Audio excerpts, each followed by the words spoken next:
खालापूर नगरपंचायतचे माजी नगरसेवक तथा पाणी पुरवठा सभापती राहुल चव्हाण यांची रायगड जिल्हा मध्यवर्ती सहकारी बँकेच्या संचालकपदी नुकतीच बिनविरोध निवड करण्यात आली।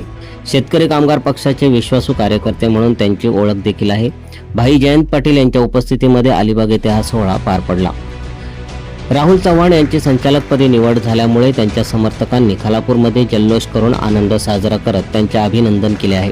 राहुल चव्हाण हे भटक्या व विमुक्त जाती प्रवर्गातून बेलदार समाजाचे प्रतिनिधी म्हणून नेतृत्व करीत आहेत।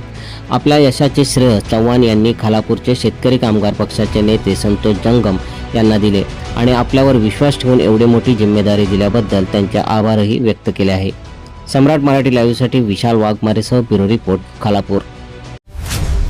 तुम्ही पाहत आहात सम्राट मराठी लाईव्ह।